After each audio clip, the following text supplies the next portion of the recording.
Buenas tardes a todas y todos los presentes, presencial y virtualmente, a las autoridades representantes de los diversos países presentes y a sus delegaciones, a nuestros colegas de los organismos internacionales, de la sociedad civil, a las autoridades de CEPAL y de la cooperación alemana.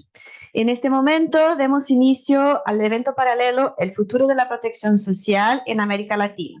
Oportunidades para avanzar hacia la universalización de los sistemas de protección social, realizado en el marco de la quinta reunión de la Conferencia Regional sobre el Desarrollo Social de América Latina y el Caribe, y como parte de las actividades del proyecto de la CEPAL con el BMC GIZ Reactivación Transformadora, superando las consecuencias de la pandemia de COVID-19 en América Latina y el Caribe. Este evento busca generar un espacio de diálogo e intercambio sobre las estrategias que discuten e implementan los países de la región para fortalecer sus sistemas de protección social frente a crisis y perspectivas de futuro, con especial foco en sus sistemas de transferencias monetarias. El evento está estructurado de la siguiente manera. Para dar inicio, contaremos con las palabras de bienvenida del señor Alberto Arenas de Mesa, director de la División de Desarrollo Social de la CEPAL. Posteriormente, Claudia Robles, oficial de Asuntos Sociales de la División de Desarrollo Social de la CEPAL, presentará los principales mensajes de un documento que estamos publicando y luego tendremos una ronda de intervenciones de él y de las panelistas, de las autoridades de los países, a través de una dinámica de mesa redonda sobre los sistemas de transferencias monetarias frente al futuro de la protección social, con comentarios de ustedes sobre también aprendizajes, desafíos y oportunidades. Les recuerdo que tenemos interpretación en inglés para los que están en el auditorio y también para los que nos acompañan en línea. Además, quiero recordarles, como en otros eventos paralelos, que tenemos que contesten a la encuesta, porque esto nos ayuda mucho a mejorar la calidad de nuestros eventos.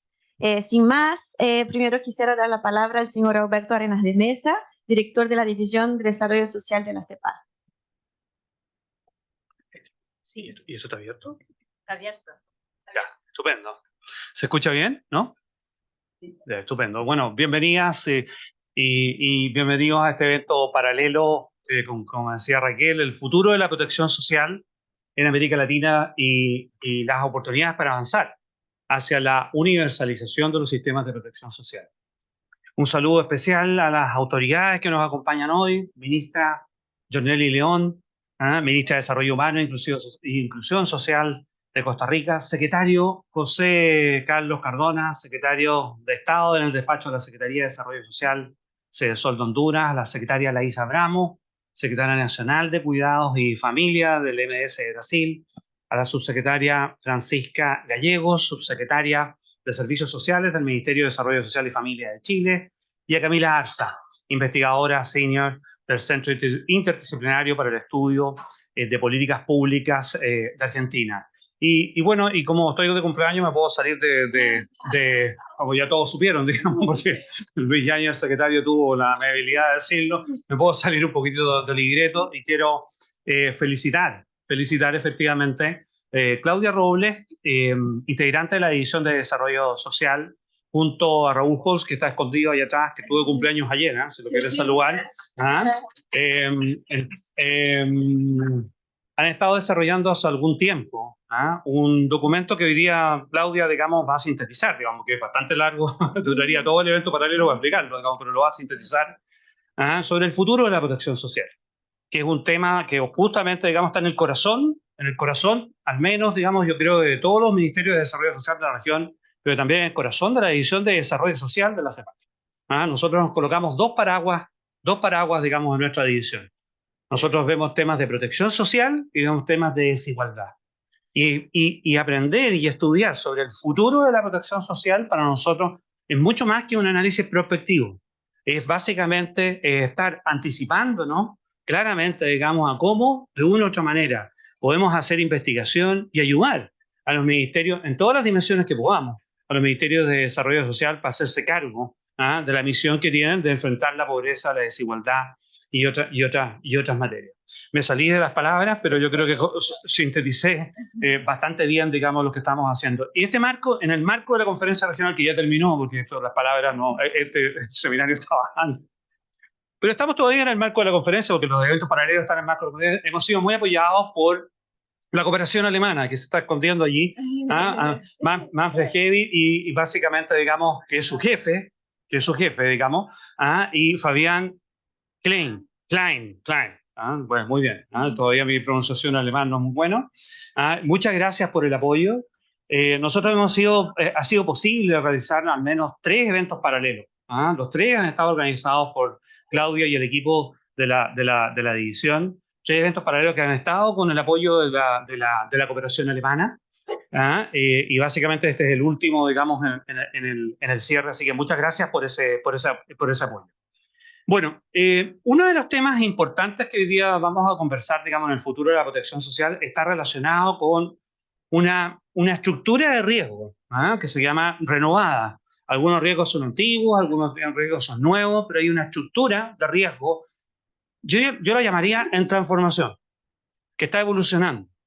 Y eso básicamente trae a los ministerios de desarrollo social y trae a los sistemas de protección social distintos desafíos. Nosotros lo hemos dicho de alguna manera en la conferencia regional. Esos riesgos, digamos, tienen que ver con distintas transformaciones que están ocurriendo, digamos, en la sociedad. Y efectivamente están impactando la región. Transformaciones productivas, demográficas, epidemiológicas, tecnológicas, sociales, etcétera, ambientales, ¿no? Claudia nos va a explicar mucho más de eso, pero el documento, probablemente tal, se hace cargo de pensar ese futuro de la protección social, donde la protección social no solamente habla de la pobreza y la desigualdad, sino que a través de los ministerios de desarrollo social, esa protección social que es contributiva y no contributiva, tiene algo mucho más amplio.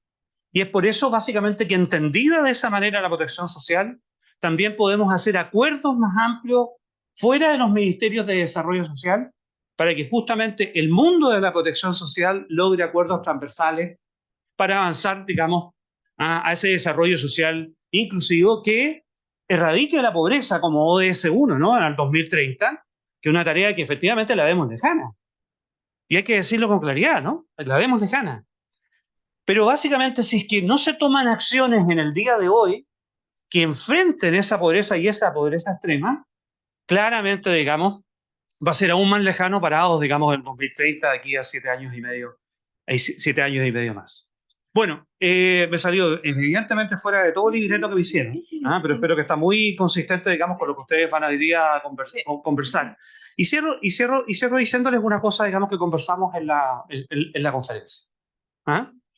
Cierro diciéndoles un tema, digamos, que está vinculado, digamos, a este futuro de la protección social.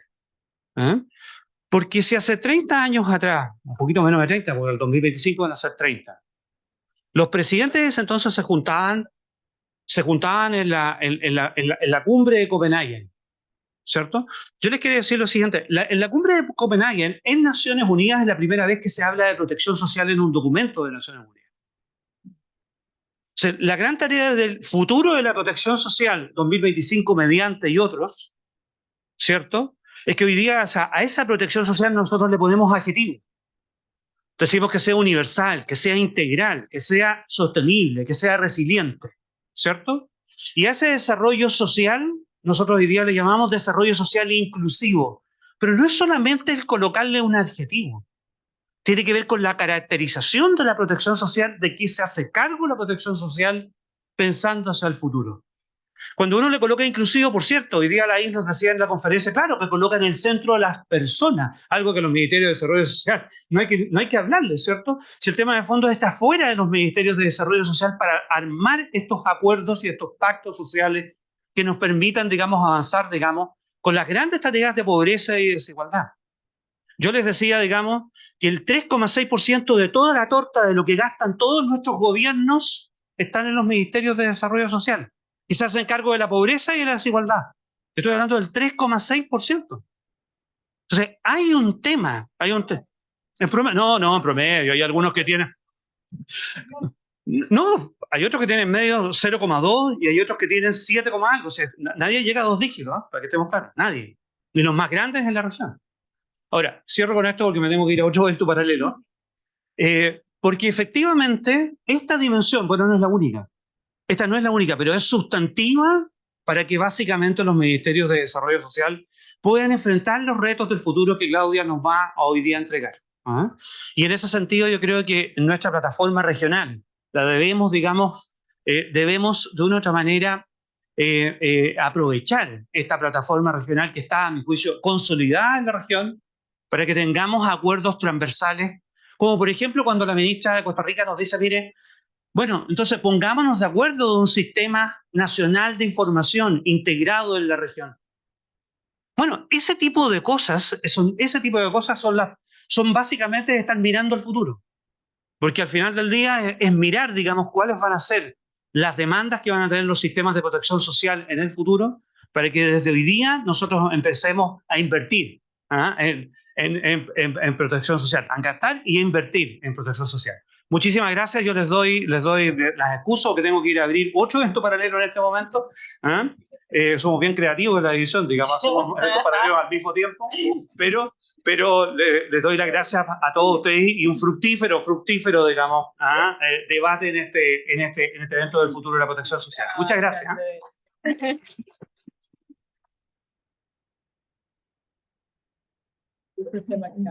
Muchas gracias, Alberto, y que tengas una buena apertura en nuestro evento.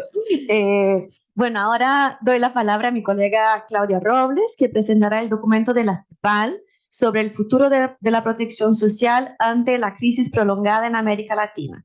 Claves para avanzar hacia sistemas de protección social universales, integrales, resilientes y sostenibles. El documento fue coordinado por Claudia Robles y Raúl Horst, como mencionó Alberto, pero también tenemos como autores de este documento Bernardo Atuesta, Vincent Figueroa, María Luisa Mariño, Amalia Palma, Tamara Van Hemmerich y también la otra cumpleañera, creo que tenemos una fiesta de cumpleaños acá el día de hoy, Isabel Jacas. Claudia, le doy la palabra. Muchísimas gracias, Raquel. Buenas tardes a todos y a todas y un agradecimiento especial por quedarse hasta esta hora. La verdad, muy emocionada después de la conferencia regional. Agradecer y saludar a nuestras autoridades presentes, a la ministra Yarleni León, al ministro Cárdenas, a nuestra secretaria Laisa Bramo, a nuestra subsecretaria Gallegos y a Camila Arza y por supuesto nuestra moderadora. Muchísimas gracias. Quiero decir, bueno, ya lo hemos mencionado, un documento coordinado junto con Raúl y hecho por un gran equipo. También está Ernesto Espíndola y Juan Vila, quienes también nos han contribuido mucho con diversos análisis y que hemos hecho en el marco de este proyecto con la cooperación alemana que se llama Reactivación Transformadora, superando las consecuencias de la pandemia de COVID-19 en América Latina y el Caribe. El documento ya estará publicado, se los vamos a hacer llegar a todos y todas quienes estén participando en este evento. Y lo que yo quisiera, voy a ver que funcione esto, no sé si me la pueden ir cambiando de atrás, quizás no funciona tan bien desde acá, Isabel. A ver, ahí pasó, ¿verdad? Gracias. Bueno, algunos mensajes principales, ¿no? La idea no es extenderme excesivamente porque realmente nos interesa escuchar a nuestro gran panel, ¿no?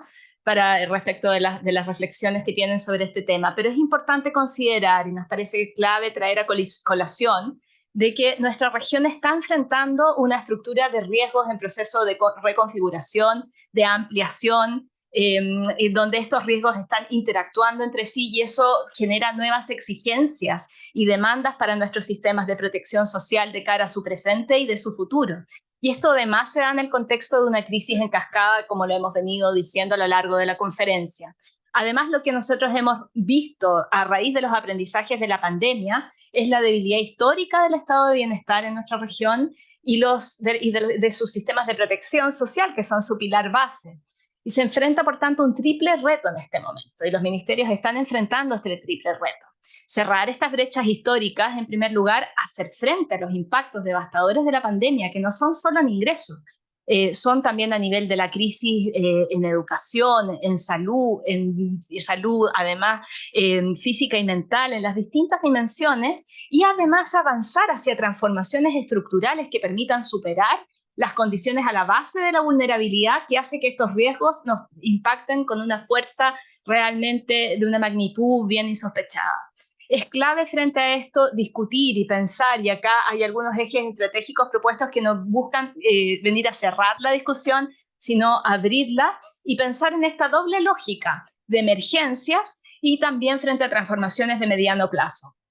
Y finalmente este mensaje que lo repetimos cada vez, pero que es muy fundamental, necesitamos avanzar hacia pactos que son sociales, son fiscales y son también intergeneracionales, e intergeneracionales, para poder sostener los acuerdos fiscales, los acuerdos políticos, los acuerdos sociales amplios que nos van a permitir realmente avanzar en este gran desafío de nuestra civilización, ¿no?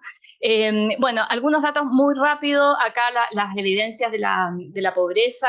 ¿Algo pasó ahí? No sé qué hice.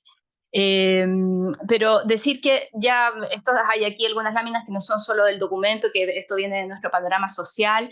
Lo que veíamos desde mediados de la década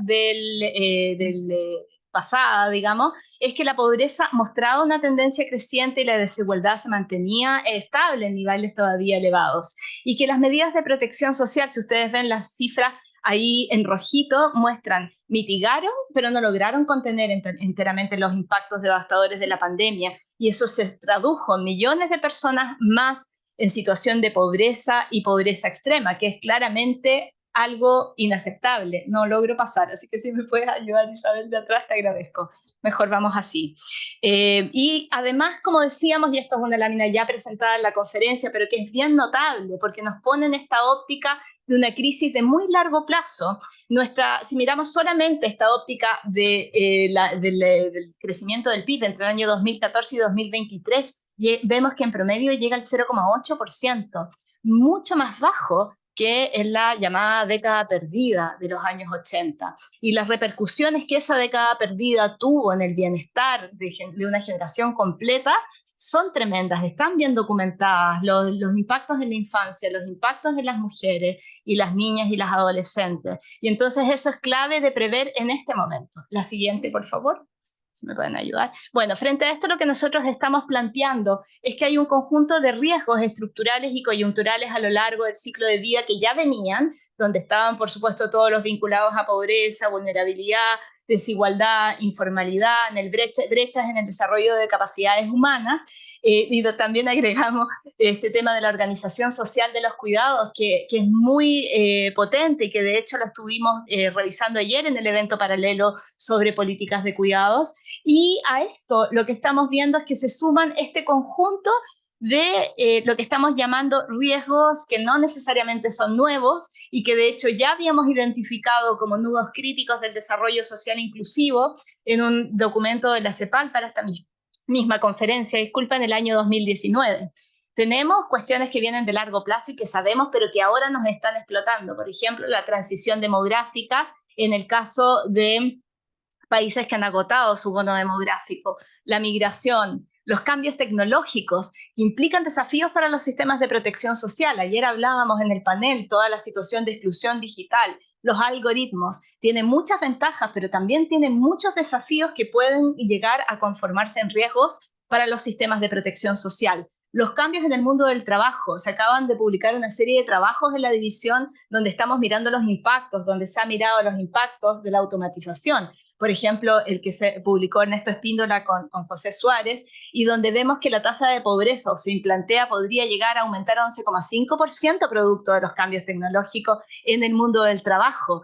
Pero además están las mismas repercusiones de la transición demográfica y la necesaria transición justa hacia empleos verdes y lo que eso va a implicar para quienes están trabajando en empleos que van a dejar de existir. Eso por reflejar algunas de las cuestiones que están allí. Desastres y cambio climático, lo hemos visto, lo estamos viendo en nuestros países hoy. Ya no es una ficción de hace 5 o 10 años, es ahora que estamos viendo los impactos. Y las violencias, que lo que vemos es que es un factor estructural, pero que también genera desafíos muy importantes para llegar con la oferta de protección social a los territorios y que también nos muestra una región que en tasa de homicidios es la más violenta del mundo. Entonces nos tiene que ayudar a pensar en su conjunto cómo los abordamos desde sistemas que son más complejos y han tenido que entrar a abordar más temas, ¿no? En los últimos años. La siguiente, por favor. Ya, ahí para ir muy rápido de lo que fue la pandemia, decir solamente la siguiente, por favor. Que en nuestra base, tenemos una base de medidas de protección social de emergencia frente a la pandemia, que les invitamos a revisar, está al alero del Observatorio de Desarrollo Social, al igual que el conjunto de bases que miran los programas de protección social no contributiva estables, ¿no? Tenemos los programas de transferencias condicionadas, inclusión laboral y también de sistemas de pensiones no contributivos. Al final está el sitio web. Ahí decir que hemos identificado hasta agosto de 2022 506 medidas de protección social no contributiva de emergencia. Este mensaje lo hemos dicho antes. 1/3 de estas medidas fueron nuevas medidas de transferencias monetarias. Eso es muy bueno, porque nos habla de la adaptabilidad, la flexibilidad de los sistemas de protección social, pero también nos habla de que no estábamos lo suficientemente preparados con medidas que pudiéramos movilizar, ampliar vertical, horizontalmente en el momento para responder a un fenómeno de esta naturaleza, y además con niveles de suficiencia bajos, con una duración acotada, que por tanto no lograron contener esos impactos que vimos en las cifras de pobreza. La siguiente, por favor. Y bueno, teníamos también, y por supuesto, las medidas de transferencias monetarias continuas, que tenemos ahí reflejados los datos de programas de transferencias condicionadas y los sistemas de pensiones no contributivos en nuestra región, y que también hemos podido actualizar en el marco de este proyecto con la cooperación alemana y que están en estas bases a las que nos refiero. Por supuesto tienen un rol importante y clave, pero son coberturas todavía acotadas frente a la magnitud de la pobreza y la vulnerabilidad que estamos enfrentando. El último dato de cobertura que tenemos y de gasto en programas de transferencias condicionadas a nivel de la región indican que 25,9% de la población estaría cubierta por estos programas y con un gasto equivalente al 0,26% del PIB, y por otro lado, en el campo de las pensiones no contributivas, 26,6% de las personas de 65 años y más, con un gasto equivalente al 0,48% del PIB. Por favor, la siguiente. Y además sabemos, no les quise poner acá el tema contributivo, pero sabemos que la amplia mayoría de los trabajadores y trabajadoras de nuestra región está excluido de los sistemas contributivos, más del 50%, y esto nos va de acuerdo a un ejercicio que hemos hecho combinando el acceso contributivo a través de afiliación o cotización a los sistemas de pensiones y no contributivo con las coberturas de programas públicos que tenemos, que un quinto aproximadamente de las personas en 14 países de América Latina en el año 2021 carecía de acceso a los sistemas de protección social. Y esto era aún más en las personas en situación de pobreza extrema y en las personas en situación de pobreza. La siguiente, por favor. Una mirada comparada con la respuesta en Europa para aprender de la respuesta frente a crisis, ¿no? En distintas regiones. Acá un análisis que ha hecho el Banco Mundial, Hugo Gentilini, que estuvo documentando muy activamente todas estas medidas. Por ejemplo, si nosotros miramos ahí el rol de las políticas, él las clasifica asistencia social no contributivas. En Europa y Asia Central contemplaban un 39% de las medidas. Del total de medidas, por supuesto que estas son relevantes, pero contemplaban una serie de otras medidas de mercado laboral y seguridad social, mientras que en nuestra región llegaron a ocupar el 63% producto de la debilidad histórica de nuestros estados de bienestar y nuestros sistemas de protección social. Esto necesitamos equilibrarlo, necesitamos avanzar en la cobertura contributiva a la par de la no contributiva para llegar a garantizar realmente estas bases comunes de bienestar para todas las personas. La siguiente, por favor. Bueno, y la siguiente. Gracias. Propuestas de la Comisión Europea sobre el futuro de la protección social. La CEPAL no es para nada la primera institución que está pensando en el futuro de la protección social. Por supuesto, el informe mundial de la OIT del año 2020-2021 ya dedicó un capítulo entero a esta temática, identificando algunos de estos elementos, y la Comisión Europea formó un grupo de alto nivel para tratar estos temas. Y llegó, bueno, ahí resaltaban los impactos del cambio climático, nuevas formas de empleo, transición digital y verde. y planteaban 21 recomendaciones estratégicas que hacen sentido con las, y no que lo hubiéramos hecho en paralelo, pero con las recomendaciones que nosotros estamos planteando también. Infancia, primera infancia y juventud, inclusión laboral y transición verde y tecnológica, personas mayores, servicios sociales, sostenibilidad financiera y el fortalecimiento de lo que existe en Europa, y a lo mejor es una buena idea para pensar a la luz de la cumbre global que esperamos suceda el año 2025, este pilar europeo de derechos sociales, que yo creo que es una instancia que tendríamos que ver más y poder dialogar más, porque ellos están garantizando a través de un acuerdo compartido en la Unión Europea de un conjunto de mínimos sociales que deben estar garantizados para todas las personas. La siguiente, por favor. Y bueno, llegamos a un primer planteamiento, decimos que hay algunas orientaciones estratégicas para abordar estos 3 retos: avanzar en el cierre de brechas de cobertura, que eso es algo histórico, con suficiencia y calidad; reducir las desigualdades. Camila Arza, acá, que ha editado también un libro muy interesante que nos va a comentar a continuación, hace una muy buena síntesis de lo que ha hecho la literatura latinoamericana en plantear cómo ir avanzando en cada uno de estos enfoques de manera de llegar realmente a un universalismo, ¿no?, que nosotros decimos desde CEPAL y en la Agenda Regional de Desarrollo Social Inclusiva, sensible a las diferencias, y por eso acá remarcar el tema de los ejes estructurantes de la desigualdad social, que sean políticas que logren ir sentando estas bases para un estado de bienestar. Y por eso tienen que tener un papel estratégico. En algunos países no van a haber, por ejemplo, programas de transferencias monetarias eje. Bueno, a lo mejor esa es una forma de ir avanzando de a poco, progresivamente, o en otros países no van a existir pensiones no contributivas, o en otros países no van a existir mecanismos de adaptación a nivel de la inclusión laboral y las políticas de protección social, pero todas estas políticas, en el fondo, que agrupamos en protección de ingresos con foco de ciclo de vida, prestaciones familiares, políticas de cuidado, reformas estructurales a los sistemas de salud y pensiones, y una mayor articulación entre políticas de inclusión laboral y políticas de protección social, pueden darnos estas bases. La siguiente, por favor. Y solo acá para mirar que estamos tratando de plantear en el documento, me quedan ya 2 minutos, la correlación entre estas políticas y los distintos riesgos que estamos analizando, y también con este doble foco. Hay algunas políticas que nos va a necesitar, y en general en cada uno de estos ámbitos, vamos a necesitar transversalizar un enfoque de emergencia, ¿cierto? Algunos dicen adaptativo, nosotros decimos de protección de emergencias con una lógica de transformación, ¿ya? Y esta transversalización va a implicar que vamos a necesitar, frente a choques climáticos o choques de desastre, me ha corregido muy bien Raúl en este tema, vamos a tener que tener respuestas activadas y pensadas, integradas, intersectoriales, pero además vamos a tener que ir generando las bases para cambiar cada uno de estos ámbitos, para sentar estas nuevas bases de fortalecimiento de nuestros sistemas de protección social. La siguiente, por favor. Acá un reconocimiento a Raquel que hizo esta lámina que buscaba también ilustrar cómo podemos ir mirando el ciclo de vida, ¿no? Y las distintas políticas que existen frente a esta estructura de riesgos en renovación y en también articulación con los ejes estructurantes de la matriz de la desigualdad social, que nos parecen fundamentales. Y le pido por favor la siguiente a Raquel, a Isabel. Gracias.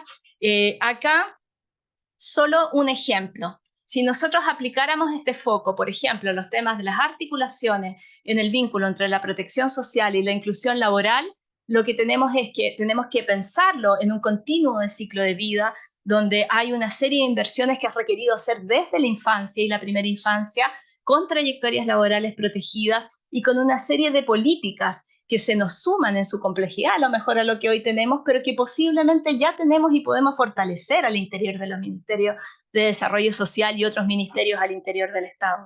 Y ahí, para vincular a este tema de la protección de ingresos, esto es clave y esto va a ser el foco de la discusión a continuación. Necesitamos tener en contextos de transición y adaptadas frente a crisis respuestas, y también en este continuo de transformaciones que está enfrentando nuestro mercado de trabajo, respuestas para ir adaptándonos a esta realidad que ya está cambiando y ya cambió. La última, por favor. Bueno, esta lámina ahí robada de la presentación del documento de la conferencia, solamente remarcar que es fundamental arribar a este pacto social, fiscal e intergeneracional, sobre los niveles de bienestar que como sociedades podemos resguardar para erradicar la pobreza y reducir significativamente las desigualdades, que es el primer eje de nuestra agenda regional de desarrollo social inclusivo, ¿no? Acá se muestra la viabilidad de hacerlo con niveles de gasto que parecieran ser acotados. Por ejemplo, aquí se catalogaron 3 grupos de países y los esfuerzos fiscales que requerirían para ir cerrando brechas, por ejemplo, la brecha de extrema pobreza. Y se decía que, por ejemplo, un incremento anual promedio de un 0,1% del PIB en transferencias de ingreso a hogares bajo la línea de pobreza extrema implicaría que los países del primer grupo lograrían la meta de ingresos promedio equivalente a erradicar la extrema pobreza en 2 años, los del grupo 2 en 3 años, y una inversión de 0,2% del PIB para los países del grupo 3 permitiría también alcanzar este objetivo en este tiempo, ¿no? Además hemos hecho estimaciones que están en el documento y en otro que publicamos hace un tiempo con Consuelo Farías y con Raquel, que está acá, una transferencias de ingresos dirigidos al 40% de las niñas y adolescentes, que equivaldría al 1,4% del PIB en 2030. Y es importante considerar que la evasión tributaria en América Latina fue en 2018 6,1%. Imagínense cuánto podríamos invertir si usáramos esa evasión para financiar las políticas que nos permitirían vivir mejor todos y todas y avanzar hacia el desarrollo social inclusivo y el desarrollo sostenible. Hasta acá llego y con esta lógica para pensar hacia 2025. Muchas gracias.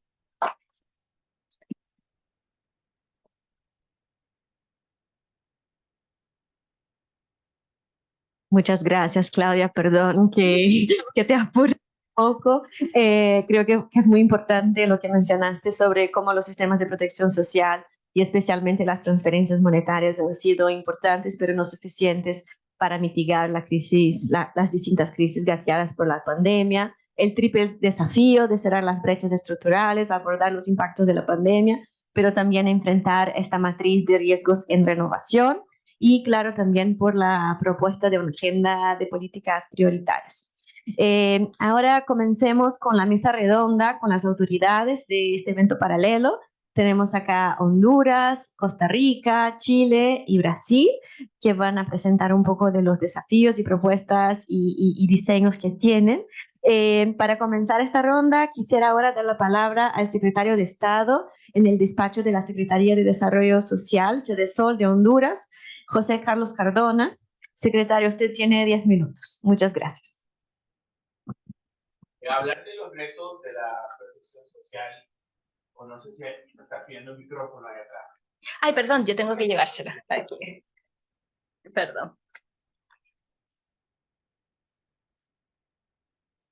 Hablar de los desafíos y retos que conlleva la protección social y la adaptación tan rápida que se requiere a las realidades que se viven en el mundo y específicamente en esta región, pasa primero por el entendimiento de cuál ha sido la historia de los sistemas de protección social en América Latina. Como muy bien lo dijo Alberto, en 1995 en Copenhague fue cuando se empezó a hablar de este lenguaje, ¿no? Y de cómo fue que fuimos dando saltos sustantivos hacia la construcción de sistemas de protección y en el momento en el que nos encontramos. Creo que 30 años después casi podemos afirmar que los sistemas de protección en América Latina son efervescentes. Esa es la palabra que yo utilizaría, y están construyéndose con base a la adaptabilidad que las sociedades están teniendo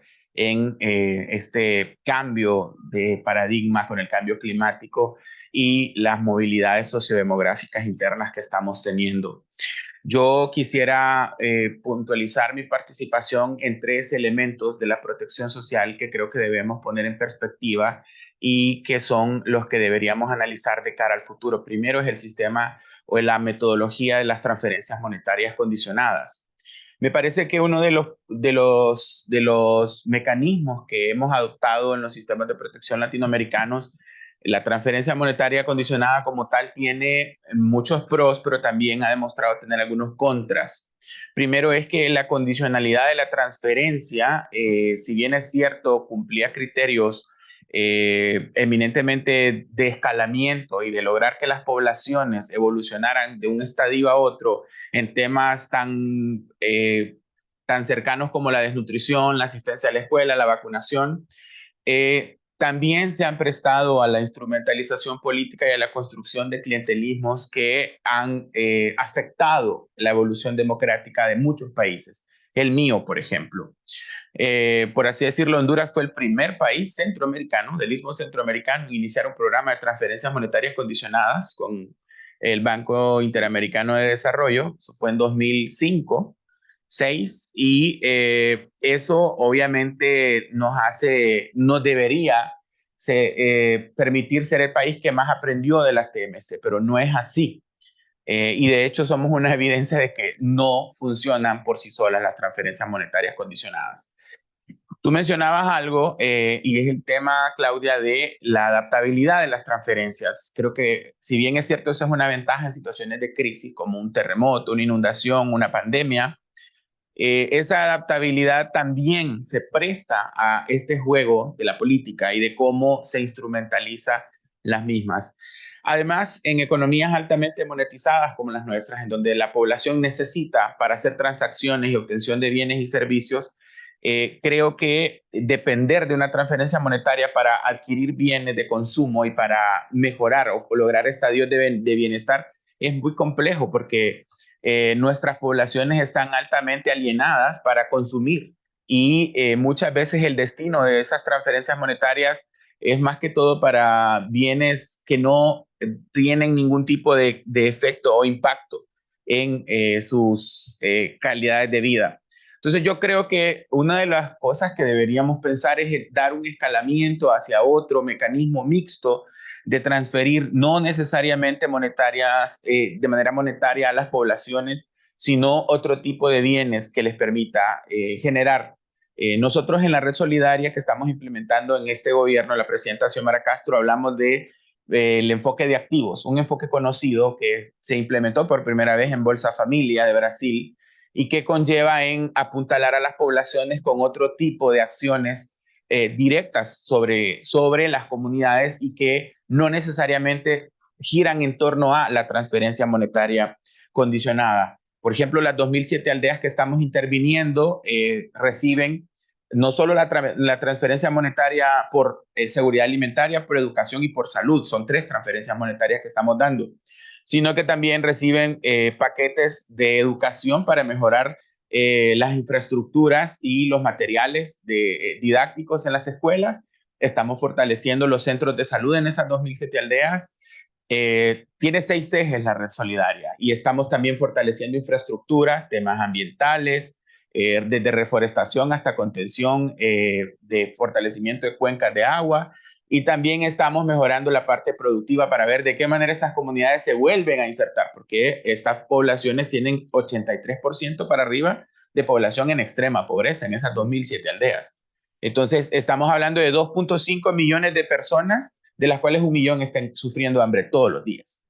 Entonces, un estudio preliminar que estamos haciendo desde la Cedesoles está arrojando datos bastante reveladores, y es que para estas poblaciones la transferencia monetaria condicionada no ejerce ningún impacto en la reducción inmediata de sus pobrezas, porque son familias que no tienen absolutamente nada. Y esta transferencia monetaria sirve para garantizar una provisión de comida para 1 o 2 semanas, y en todo caso, los elevados niveles de descomposición social que tienen las aldeas hacen que la mayoría, se le da solo a mujeres, solo a jefas de hogar, y la mayoría de los esposos les quitan el dinero, y hay toda una serie de violencias que sufren estas mujeres en estas aldeas. Son 2007 aldeas con sus caseríos, estamos hablando de más de 5.000 comunidades donde viven 2.5 millones de personas en extrema pobreza.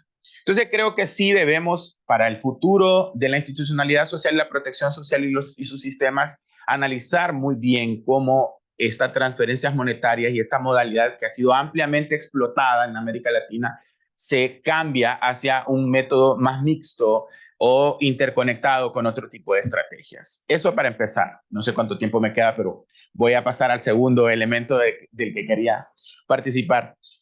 El segundo elemento que creo que es muy importante, que debemos hablar, es sobre la los canales de la protección social, el canal directo y el canal indirecto. La protección social directa es aquella que ejercemos directamente sobre los beneficiarios a través de los sistemas de información y registros de beneficiarios que tenemos. Pero también hay protección social indirecta, así la llamamos nosotros en la Sedesol. Les voy a dar un ejemplo, y esta se ejerce desde otros gabinetes. Me gustó mucho lo que decía República Dominicana en una de sus participaciones. Nosotros, por ejemplo, estamos subsidiando la electricidad a 900,000 familias en Honduras. Eso desde la Empresa Nacional de Energía Eléctrica y la Secretaría de Energía. Ellos no son del gabinete social, pero eso es protección social indirecta. Porque si consumís menos de 100 kilovatios de energía, no pagás electricidad. Y ese subsidio, que es protección social indirecta, se suma a los esfuerzos para reducir pobreza. Estamos subsidiando combustibles también.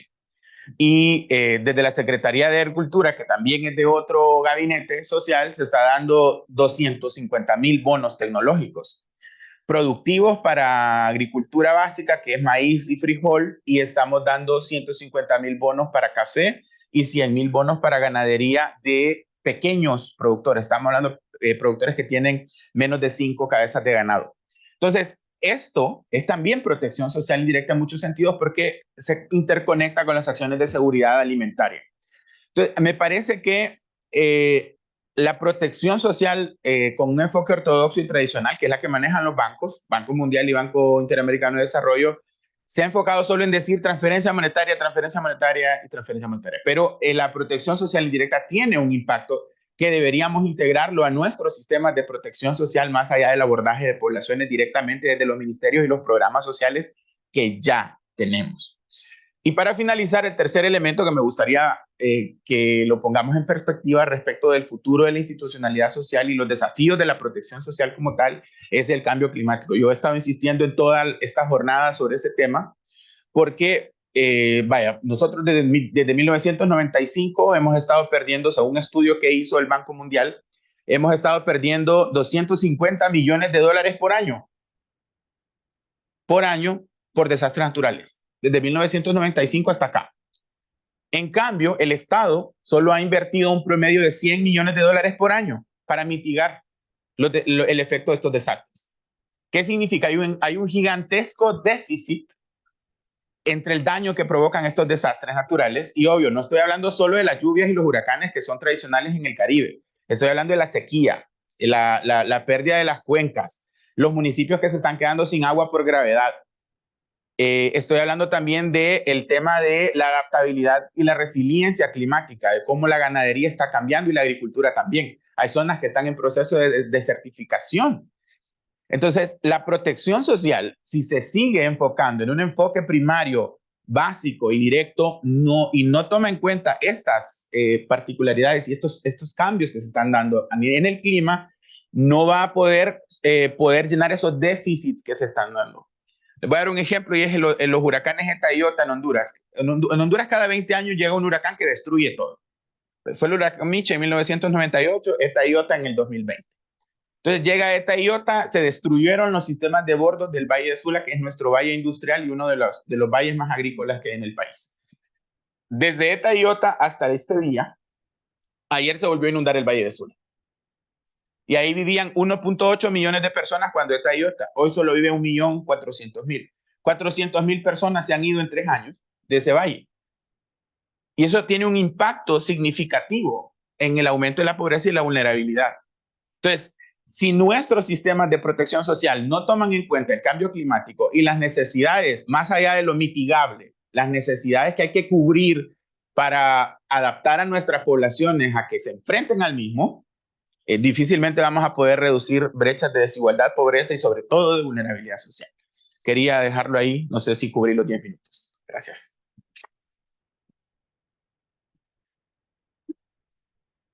Muchas gracias, secretario, especialmente por mencionar la importancia de la articulación de las transferencias monetarias con otros ministerios y otros servicios, porque claro, no son suficientes, y también por subrayar los daños económicos de los desastres que son cada vez menos naturales, ¿no? Vamos a dar una pausa de 30 segundos para cambiar un poco la estructura de nuestro panel. Pido a la secretaria Abramo y la subsecretaria Gallegos que puedan sentarse ahí. para que puedan intervenir. Gracias.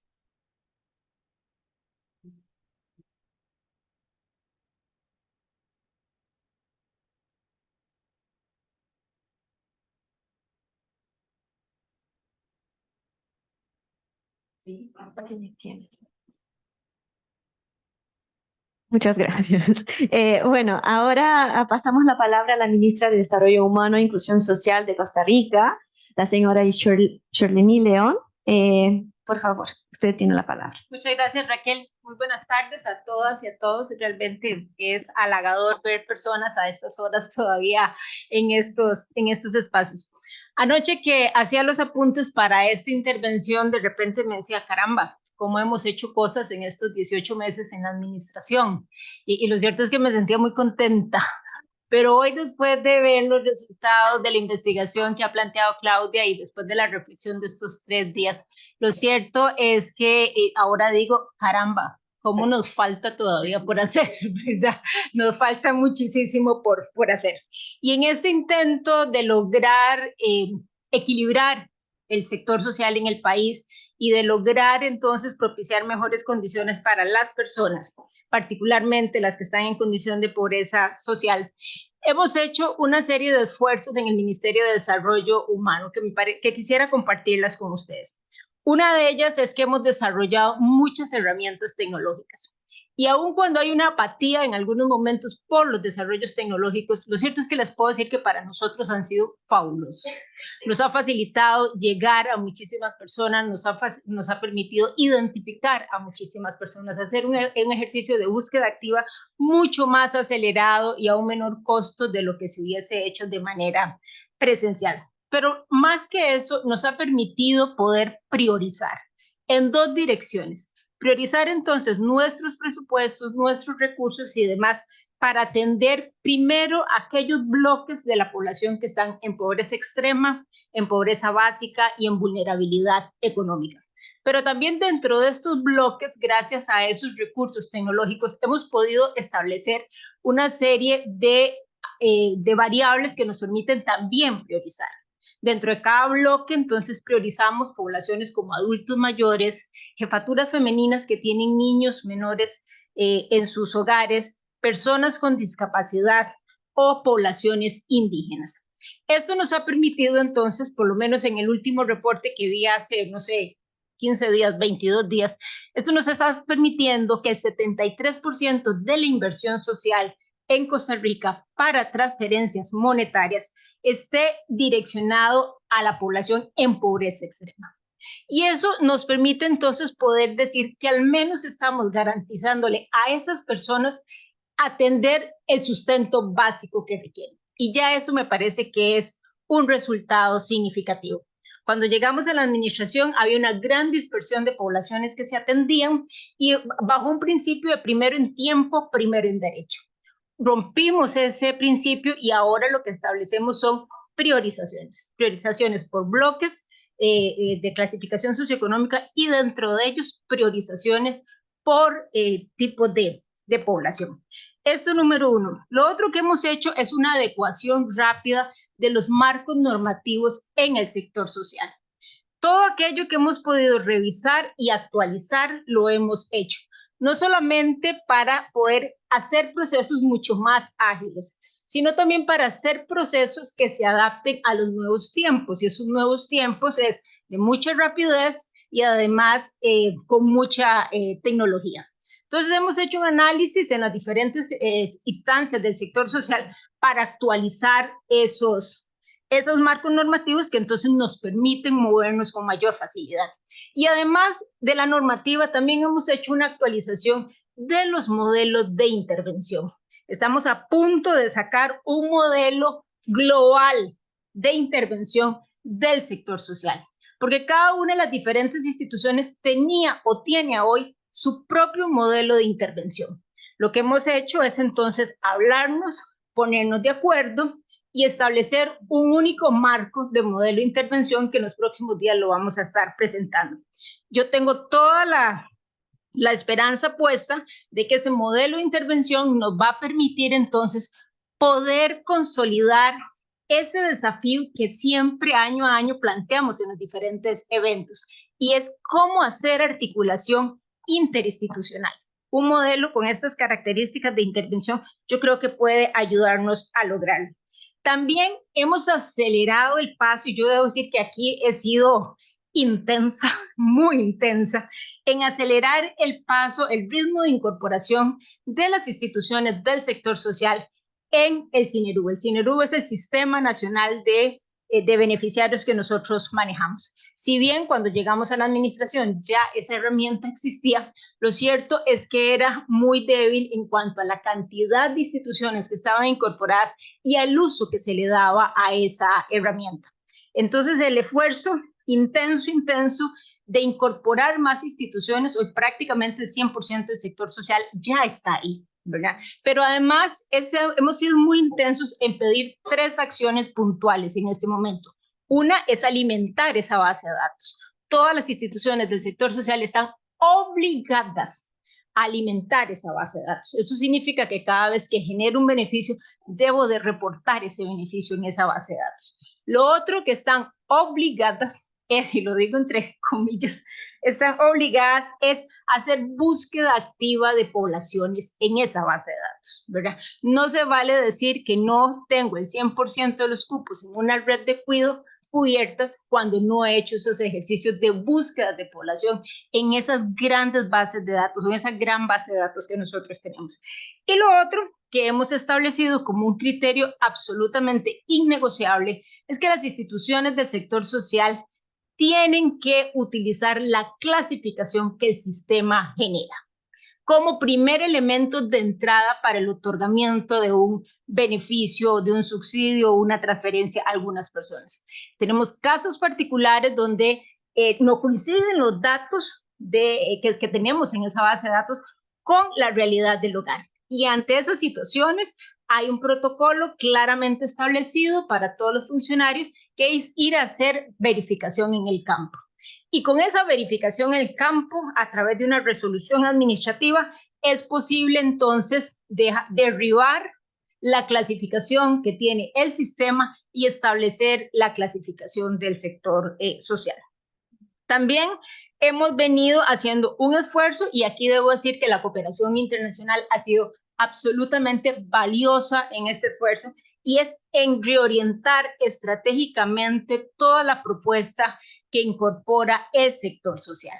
Y aquí básicamente es un poco adelantarnos a la realidad que va a enfrentar el país en los próximos 5, 10, 15 o 20 años, en las áreas que consideramos que son más estratégicas para nosotros. ¿Cuáles son esas áreas? Pensiones del régimen no contributivo, por ejemplo, un programa que se llama Avancemos, que garantiza que las personas en edad escolar se mantengan en el ciclo educativo, y un programa que se llama Red de Cuidado, que para nosotros es absolutamente importante para niños y niñas desde 0 hasta los 12 años. Estos 3 programas, sin menospreciar ninguno de los otros que tenemos, son de los programas más estratégicos que el país tiene, y por eso estamos tratando de hacer la mayor cantidad posible de prospección para ir adecuando hoy entonces esas diferentes propuestas.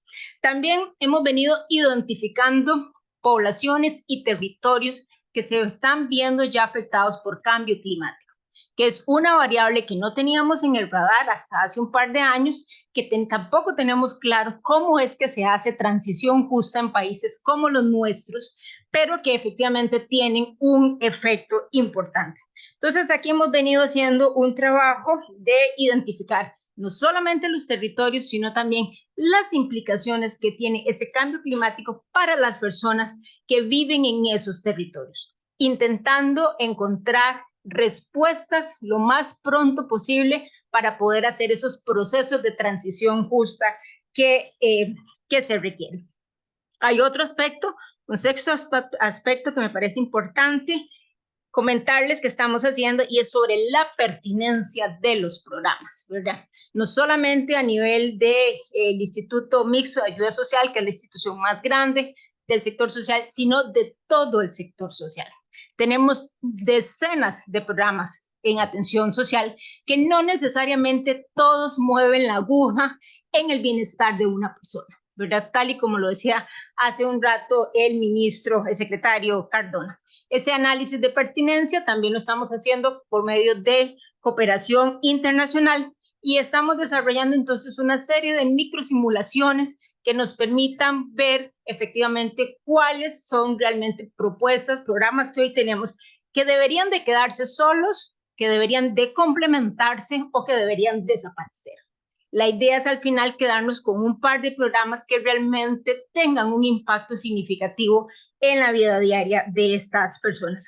Y un séptimo asunto que nos parece importante comentarles es el esfuerzo que hacemos por vernos como un único sector social, ¿verdad? Estas grandes diferencias que existen dentro de los sectores, lo cierto es que no ayudan mucho. Y así hemos venido entonces trabajando con espacios cada 3 meses donde nos sentamos todo el sector social, todos los jerarcas del sector social que está integrado más o menos por 17 instituciones en el caso de Costa Rica y tratamos de conversar para ponernos de acuerdo. Tenemos otro espacio que es el Consejo Social Presidencial donde ya vemos una serie de aspectos, digamos, de más nivel, pero hacemos el esfuerzo de tratar de pensar en la lógica del sector como un único sector y no de un sector que está completamente fragmentado. Y en aras entonces de vernos como un único sector, estamos trabajando con la cooperación del Banco Mundial en una ventanilla digital del sector social que esperamos, ya tenemos la primera fase implementada, esperamos arrancar segunda fase a partir de febrero del próximo año. Y lo último que hacemos, que quisiera compartir con ustedes, es que esta ministra trata en la medida de lo posible de involucrarse con los otros sectores fuera del sector social, particularmente con 2 sectores, el sector de empleo y el sector de productividad. Esto para encontrar de manera conjunta soluciones que nos permitan sacar a la gente y colocarle en posibilidades de empleabilidad, si no es que logran emplearse, ¿verdad? Entonces, esta conversación que antes era una conversación extraña o alejada en el Ministerio de Desarrollo Humano e Inclusión Social en Costa Rica se está convirtiendo en una práctica recurrente y ya empieza a generarnos resultados. Recién presentamos la Estrategia Nacional de Empleo, que le pusimos brete. Brete es un sinónimo que usamos en Costa Rica para el trabajo, y hay una serie de metas que logramos trabajar conjuntamente, particularmente para la población en pobreza extrema, pobreza básica y vulnerabilidad económica. Me quedo por aquí y muchas gracias por la atención.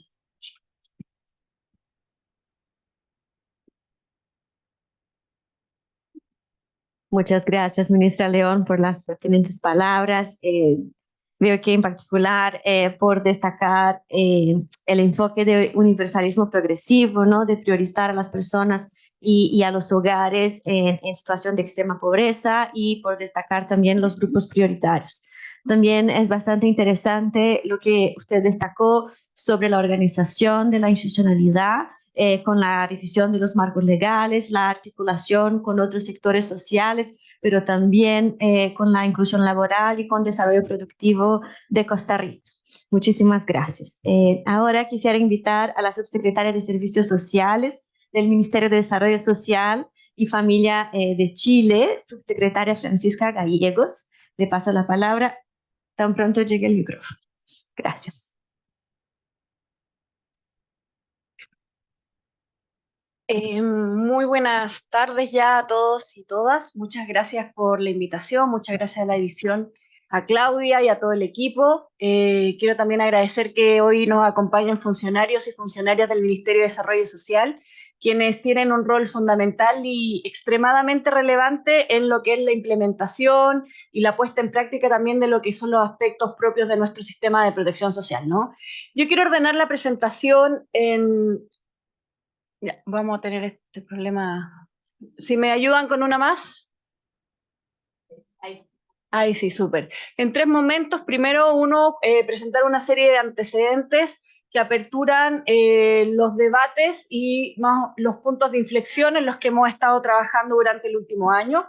posteriormente unos desafíos para la protección social que surgen también de las reflexiones que hemos tenido al interior del ministerio, y ya por último algunas herramientas que hemos nosotros desplegado para poder abordar estos desafíos, y cerrar también con algunas proyecciones o preguntas que tenemos, ¿no? Si me ayudan con la siguiente. Una primera cosa es cómo nosotros miramos la protección social en Chile, ¿no? Cuando nosotros vemos la larga trayectoria y vamos a los ciudadanos y ciudadanas, todavía ellos recuerdan el programa Puente, lo que fue el Chile Solidario, con muchísima más dificultad lo que es seguridad y oportunidades, pero sin duda podemos decir que ya tiene una larga trayectoria que empezó al inicio de los años 2000, las 90, a finales de la década de los 90, ¿no? Nosotros creemos que esta trayectoria está completamente desafiada, ¿no? Y una primera pregunta es si es que es acompañada de un presupuesto que aumenta en el tiempo, y si solamente el aumento de un presupuesto podrá resolver los problemas que hoy tiene la protección social en Chile, ¿no? Como ustedes pueden ver en la gráfica que acompaño, ¿cierto? El pic más alto del porcentaje del Producto Interno Bruto que se destinó a protección social en general, que lo pueden ver según las estadísticas de la IPRES, llegó un 13,7% durante la pandemia, y ya en el año 2022 cayó un 7,3%, que sin duda es un aumento en relación a los años anteriores, pero es una diferencia respecto a lo que se invirtió en Chile durante la pandemia, ¿no? Y vemos tres desafíos muy consistentes, ¿no? El primero son brechas significativas de cobertura en los programas sociales, tanto en los programas de acompañamiento como en los programas de transferencias monetarias, y muchos de estos no están actualizados para responder los desafíos actuales, ¿no? Un segundo elemento es cómo nosotros avanzamos a tener modelos de gestión que permitan poder incorporar mayor eficiencia en las intervenciones. Y por último, algo que para nosotros es muy necesario es cómo nosotros revisamos la arquitectura del sistema para que pueda producir rutas de protección social que permita que cuando ya se concluyó el tránsito por la protección social no contributiva, la protección social contributiva las pueda recibir. Y lo que vemos es que a veces tenemos circuitos cerrados, ¿no? Entonces tenemos circuitos cerrados de familias que transitan y que las interacciones entre ambas dimensiones del sistema de protección social no necesariamente son tan fluidas. Si avanzamos un poquito en la siguiente lámina, vemos que sin duda Chile tiene muy buenos resultados en materia de reducción de la pobreza, ¿no?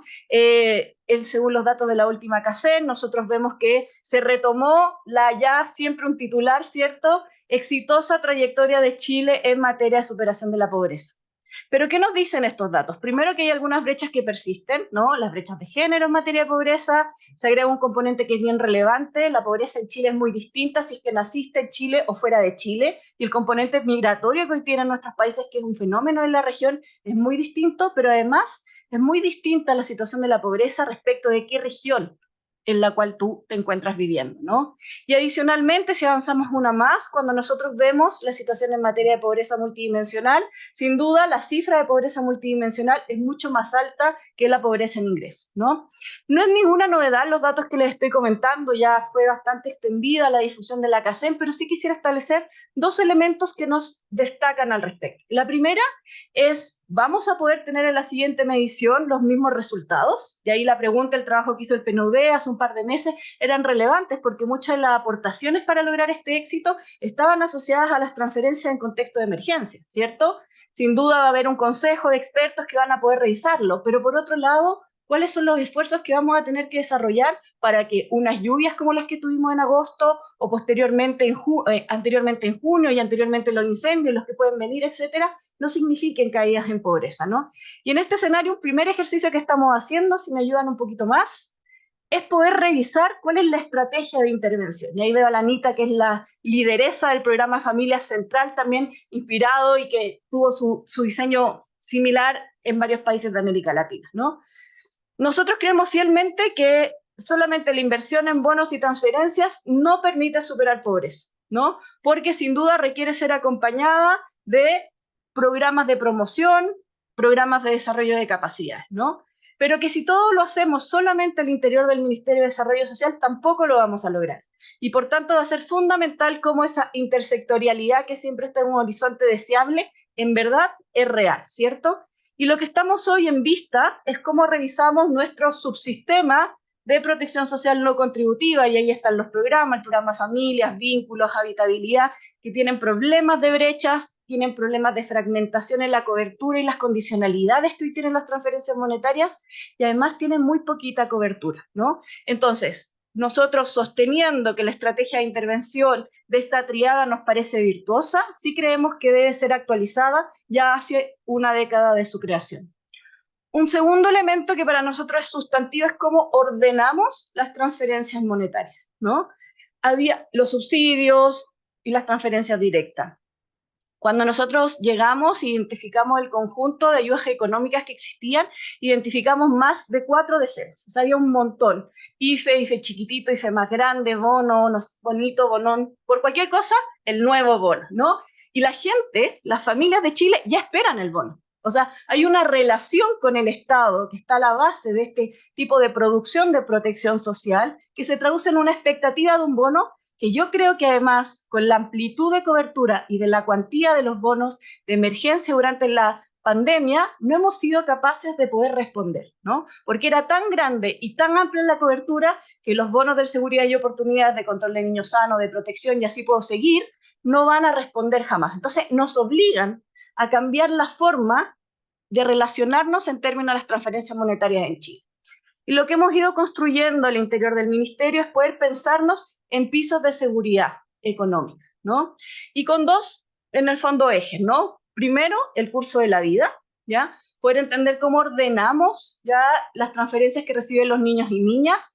Vemos también que en Chile hay una mayor pobreza por ingreso de los niños y niñas, ¿cierto? Cómo nosotros enfrentamos también la serie de subsidios asociados al trabajo y cómo también nos hacemos cargo de una deuda histórica que tiene Chile, que es abordar el debate de las pensiones, ¿cierto? Y en este sentido quisimos ordenar en 3 pisos, ¿no? El primero nos parece, sin lugar a dudas, imprescindible, y en una orientación a la eficiencia y a la efectividad, poder ordenar todas las transferencias en pos de poder asegurar un ingreso de seguridad económica mínima, que permita un acceso a un ingreso básico garantizado a lo largo de todo el ciclo de la vida. Y esto es un ingreso familiar garantizado por hogar que tenga un componente asociado a los niños y niñas, que después puedan pensarse los complementos del empleo. Hoy tenemos el ingreso mínimo, el IMG, ¿cierto? Garantizado, que es un suple para poder alcanzar un líquido. Hay que evaluar cómo se va a construir en la ampliación del salario mínimo. Y por cierto, tenemos que reforzar la pensión garantizada universal. Sin embargo, sabemos que las familias no solamente con este piso van a poder superar la pobreza o las vulnerabilidades, ¿no? Que hay elementos anexos, ¿no? El segundo piso le pusimos piso de seguridad económica por vulnerabilidades, ¿no? Y ahí tenemos que ver si algunas son permanentes y son más bien del piso 1 o no, pero el espíritu del segundo piso es accesos a seguros y subsidios por situaciones de vulnerabilidad. No es lo mismo ser una familia o ser un niño y niña con alguna situación de discapacidad o dependencia, no es lo mismo los seguros de cesantía, ¿cierto? Y no es lo mismo las diferentes temporalidades en las que transitan. El costo de vida durante el invierno es más caro y así sucesivamente. Entonces pensamos cómo ordenar este segundo piso.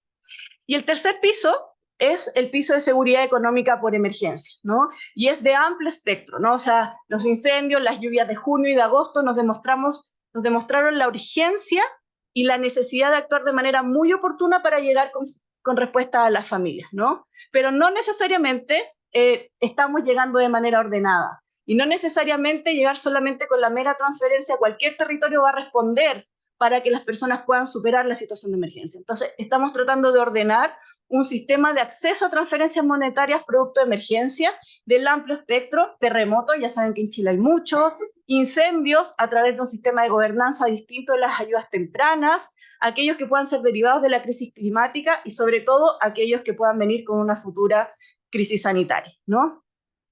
Considerando estos 2 esfuerzos que estamos desarrollando nosotros, si me ayudan con la siguiente lámina, nosotros compartimos plenamente con los desafíos que hoy tiene la protección social. El envejecimiento demográfico nos obliga a pensar cómo nos vamos a hacer cargo hoy de cuando en el 2050 3 de cada 10 personas en Chile sean mayores. Los cambios sociopolíticos y económicos no dejan de ser relevantes porque hoy también fragilizan y muchas veces requieren actualizar los pactos sociales que le dan legitimidad a los sistemas de protección social. Un contexto de democracia, de desconfianza en la democracia, también tiene que estar en parte de la juguera al momento de analizar los desafíos de la protección social. La crisis sanitaria, la crisis climática, los cambios tecnológicos y, ¿por qué no?, también la situación migratoria, ¿no?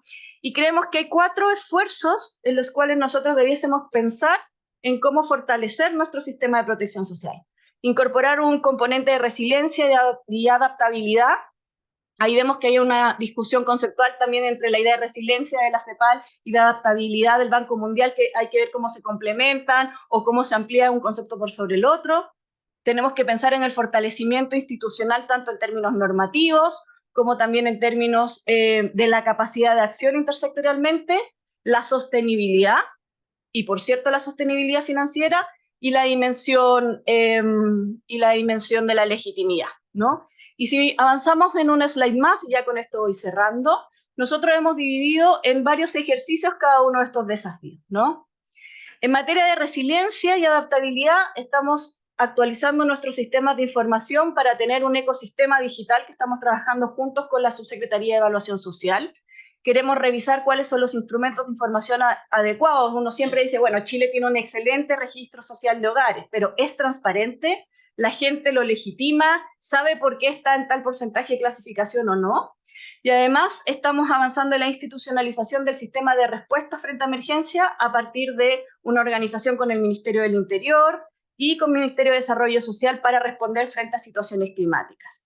En materia de fortalecimiento institucional, estamos revisando nuestras normativas, el rol del Ministerio de Desarrollo Social en la gobernanza de la intersectorialidad, que para nosotros estaba muy desdibujada, porque hoy se traducía esa relación principalmente en convenios de transferencia para asegurar cupos para las personas pobres en los programas de los otros sectores. Y por cierto, también relevamos el rol de los organismos internacionales. En materia de sostenibilidad, las herramientas de gestión, incorporar una perspectiva territorial de tal forma que se pueda ordenar, ¿cierto?, la provisión de los programas sociales con la incorporación de los gobiernos regionales, que es un rol administrativo nuevo para nuestro país, y por cierto el trabajo que realizan las municipalidades, porque también hemos diagnosticado que muchas veces la relación entre el nivel central y los municipios es únicamente la de un convenio en donde reclamamos las rendiciones, pero no establecemos una relación de colaboración.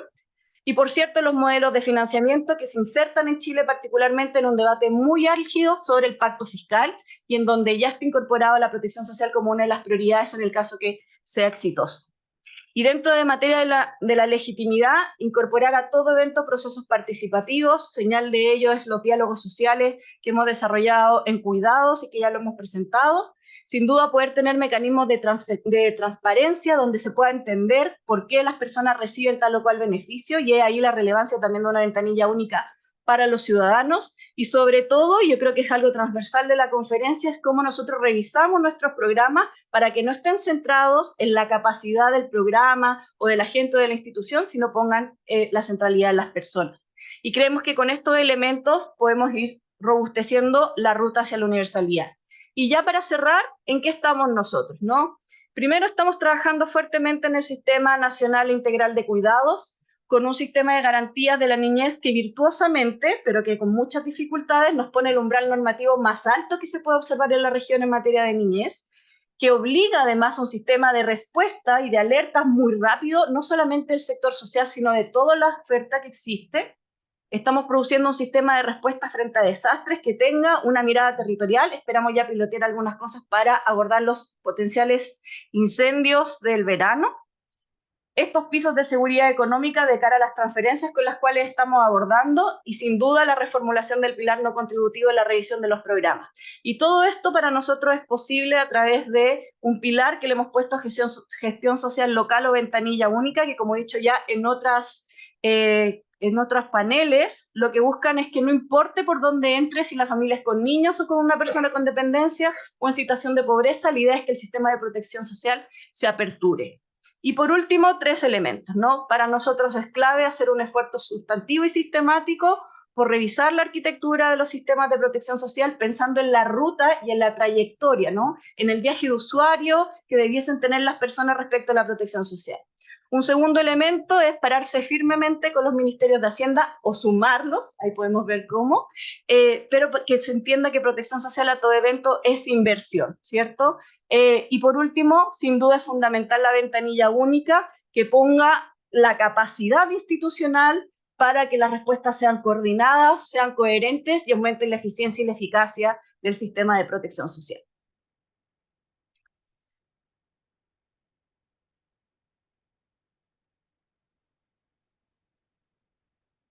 Muchas gracias, subsecretaria Gallegos, especialmente por resaltar todo este desafío histórico de Chile, que pese a los avances siguen brechas de género, como nuevos desafíos, como el componente migratorio, y también usted mencionó la infantilización de la pobreza, ¿no? Que es característico de toda la región de América Latina y el Caribe.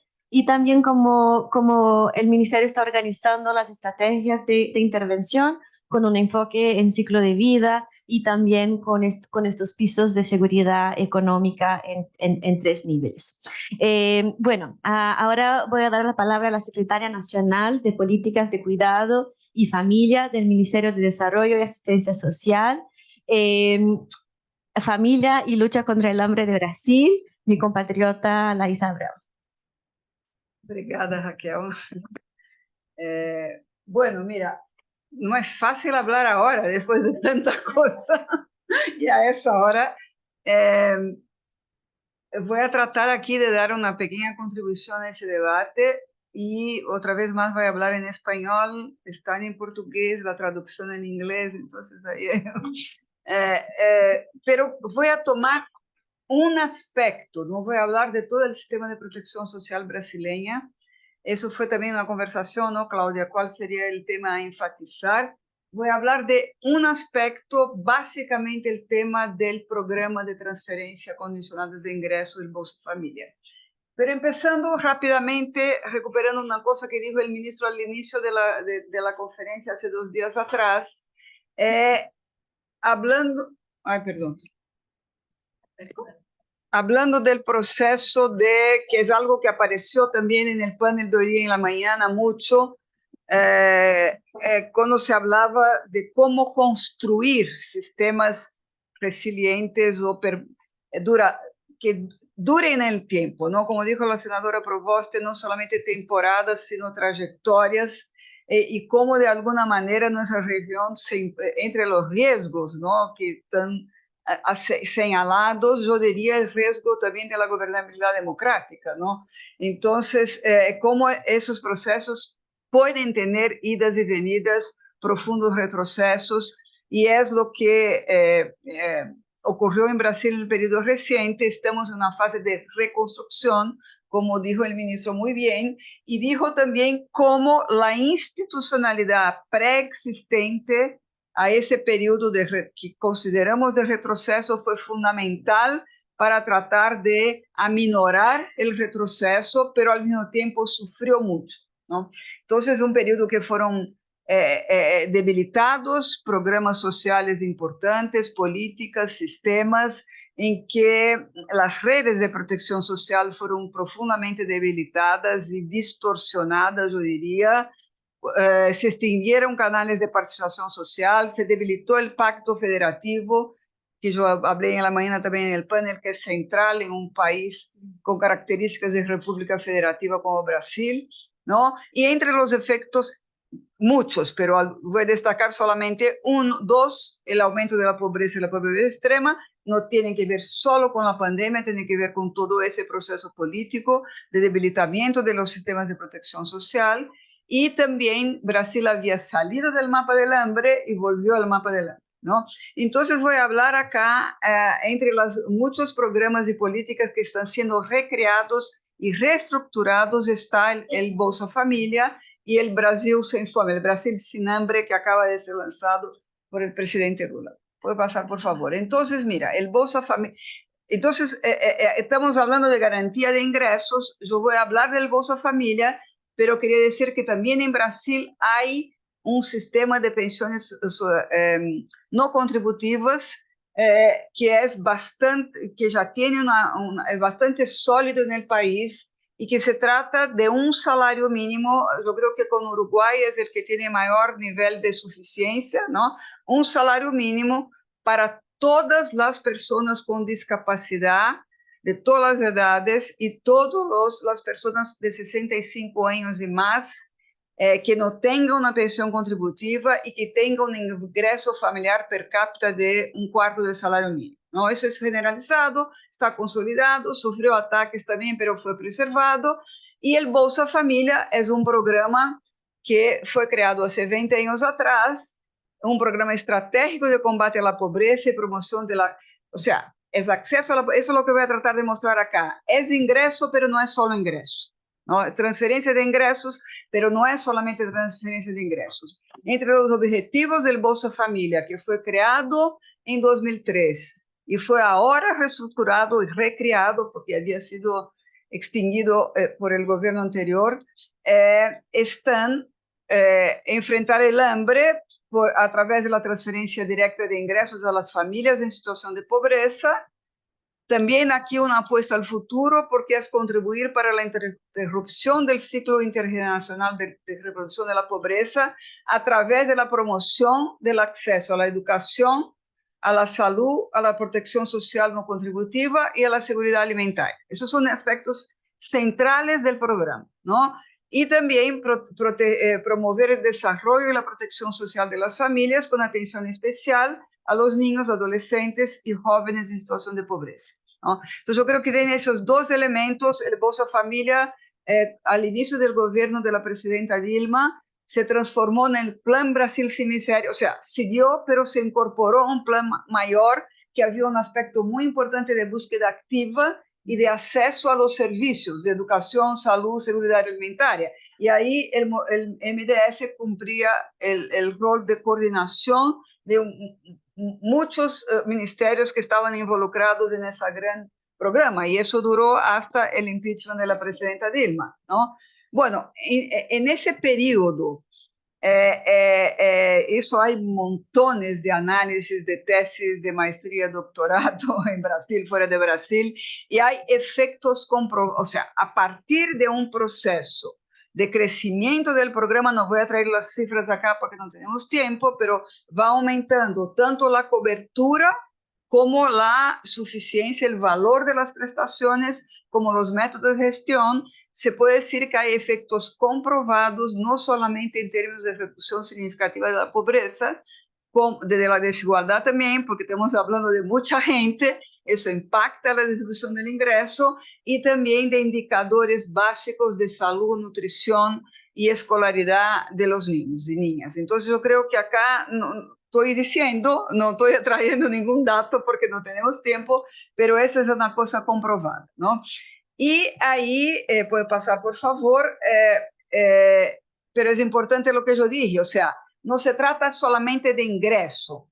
Esos efectos positivos del Bolsa Familia son indisociables de otros componentes de lo que hemos estado hablando el ministro, la Leticia, yo, del sistema único de asistencia social. O sea, en Brasil tenemos un sistema único universal de salud y tenemos un sistema único de asistencia social. Volviendo, el único criterio de ingreso al Bolsa Familia es el nivel de ingreso, no hay otro. O sea, eso no quiere decir que se entienda que la pobreza es solamente monetaria, pero es multidimensional. Pero el criterio de entrada es ingreso, ¿no? Que ha cambiado el umbral de entrada, pero es ese. Entonces acá, ¿por qué es fundamental la articulación con el SUAS, el Sistema Único de Asistencia Social, y otras políticas sectoriales? No se puede entender el Bolsa Familia sin eso. Y ahí, empezando por el tema del registro del cadastro único que fue presentado, discutido también por la secretaria Leticia.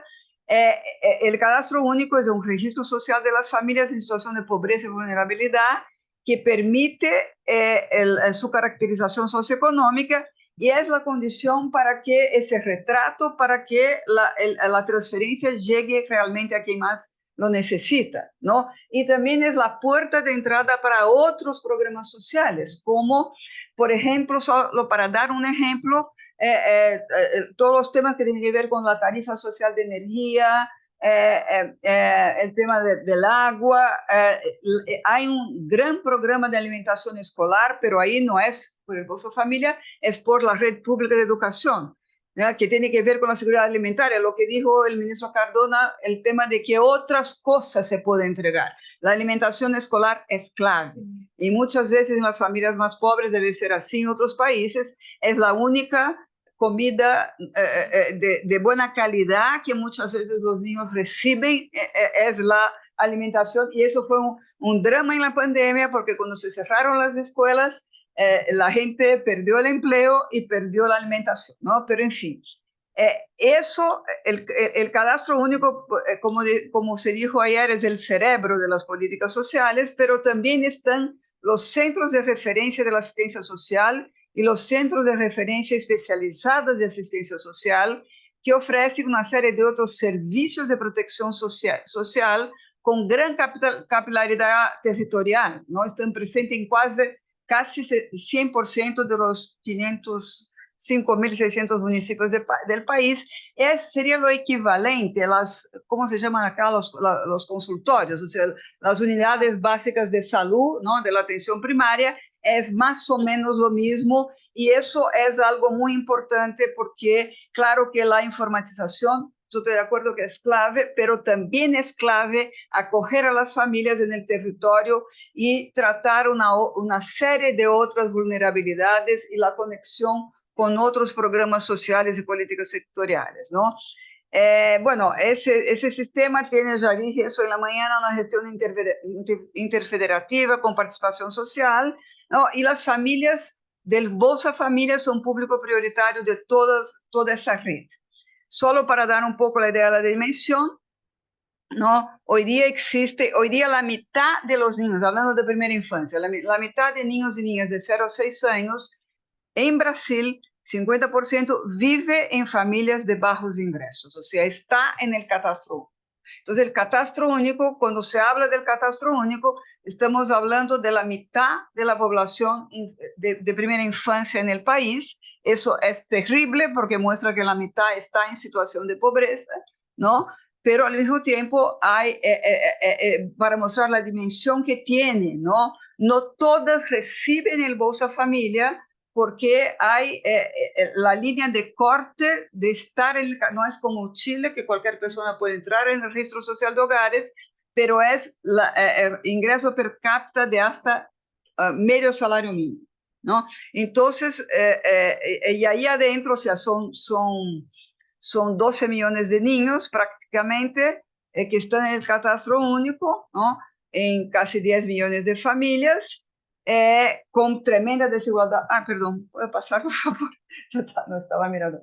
Con una tremenda desigualdad territorial, ¿no? Como siempre, aquí las desigualdades territoriales son las barras azules, la región nordeste donde hay más niños en esa condición, y también profundas desigualdades étnico-raciales. 66% son afrodescendientes, la población brasileña, 56% de la población es afrodescendiente. Aquí hay 10 puntos más de niños y niñas que están en situación de pobreza, y una importante presencia de niños y niñas indígenas. Puede pasar, por favor. Entonces, como yo dije, el Bolsa Familia se está reestructurando, sufrió una tremenda... Bueno, el auxilio emergencial fue muy importante durante la pandemia. Después de eso hubo la Leticia dijo ayer, fueron 10 años sin actualización del cadastro único, sin capacitación, utilización para fines electoreros muy graves, aumentó de manera totalmente no científica, para decir lo mínimo, el número de familias unipersonales, porque la idea del Bolsa Familia es siempre el ingreso por familia, llevando en cuenta la composición familiar con un criterio de equidad, ¿no? O sea, una familia que tiene 5 niños debe recibir más que una que tiene un niño. Entonces, lo que pasó es que se estableció un único valor para cualquier tamaño de familia, incluso para las familias unipersonales, que existen, por supuesto, pero que saltó en los meses preelectorales del año pasado de un promedio de 11% a 37%. O sea, fue un mecanismo que habría que recomponer ese criterio de la composición familiar. Entonces, entre los cambios ahora del Bolsa Familia, la dimensión de ingreso, ¿no? Son casi 22 millones de familias beneficiarias, 56% de millones de personas beneficiarias. Y acá las principales innovaciones, además del beneficio de la prestación básica, se creó una prestación de primera infancia, que es un adicional de 150 reales, eso da que 10% del salario mínimo más o menos, ¿no? Para todos los niños y niñas de 0 a 6 años, ¿no? Una prestación variable para las mujeres embarazadas, que es 1/3 de eso, y otra para niños y, bueno, aquí no es primera infancia, pero de niños de 7 a 17 años, y ahora se va a crear un beneficio para las mujeres lactantes, pensando la importancia garantizar la alimentación en esos 6 primeros meses de vida, ¿no? Y también, como ya dije, corrección de distorsiones, retomada de eliminación de fraudes, búsqueda activa y también priorizando poblaciones indígenas, poblaciones en situación de calle, con discapacidad, de pueblos y comunidades tradicionales, afrodescendientes y otras, ¿no? Pero para tratar justamente de corregir, sacar del Bolsa Familia a la gente que no tenía derecho de estar, como dice el ministro, ir hasta quien más precisa, ¿no? Para quien más necesite. Entonces, en ese proceso se está. Puede pasar, por favor, el tema de las condicionalidades. Aquí yo voy a decir que hay una retomada del tema de las condicionalidades que no es que fue desorganizado. No es que hubo una decisión, no, eso no es bueno, hay que sacarlo, no, fue desorganizado. Entonces acá hay una retomada de las condicionalidades que son básicamente el plan de atención prenatal, la vacunación y la presencia en la escuela. Y eso se considera, y yo estoy de acuerdo con esa posición. Bueno, aquí tendría que estar representando, ¿no? Pero de verdad, personalmente estoy de acuerdo. Yo creo que son importantes las condicionalidades. ¿Por qué? Primero, porque es un compromiso en que el gobierno, las condicionalidades pueden ser muy complicadas cuando no hay la disponibilidad del servicio. Entonces, bueno, los niños tienen que estar en la escuela, no hay escuela. Entonces, ¿cómo es la cosa? Entonces, aquí eso históricamente fue acompañado por un proceso de realmente extensión de la salud pública y de la educación pública. Y en ese momento es un estímulo a la vacunación. Brasil, igual que Chile, tiene un programa nacional de inmunización muy importante que fue desestructurado por una posición negacionista de la pandemia. Entonces, el tema de volver el tema de la vacunación es clave, ¿no? Problemas, enfermedades erradicadas volvieron, en fin. Entonces, hay ese tema de garantía, eso funciona como el acceso a esos derechos básicos y no tiene un carácter punitivo. El acompañamiento de las condicionalidades, sea a través de salud y educación, implica una articulación muy importante del MDS con, por lo menos, los ministerios de salud y educación, y la función que tiene es llamar la atención. Si un niño o una niña no está cumpliendo su calendario de vacunas o no está en la escuela, es un llamado de atención para que los CRAS y los CREAS vayan a ver lo que está pasando con esa familia y traten de darle una atención especial. Entonces, yo creo que sí, que es una importante contribución para la ruptura del ciclo intergeneracional de la pobreza. Y por último, yo no sé cuánto tiempo estoy hablando, nadie me dijo nada, pero voy a terminar, hay una regla de protección, eso es algo muy importante también. Ahí tengo está oculta la lámina porque yo creo que no había tiempo, pero ¿cuál es la idea? También se habló mucho de la relación con el mercado laboral, el ministro habló de eso también, cómo hacer con que conseguir un empleo. Primero, el Bolsa Familia siempre fue pensado como un complemento a la renta del trabajo, al ingreso laboral. Claro que para muchas familias muchas mujeres no tenían ninguna inserción en el mercado de trabajo, ¿no? Pero con un momento de crecimiento económico, crecimiento del empleo, funcionó efectivamente como un complemento. Pero ahí viene toda la discusión, hicimos un libro acá con Simone, no está acá, sobre cuestionando la idea de que los programas de transferencia de ingreso llevaban el efecto pereza, ¿no? O sea, la gente aquí no quiere trabajar.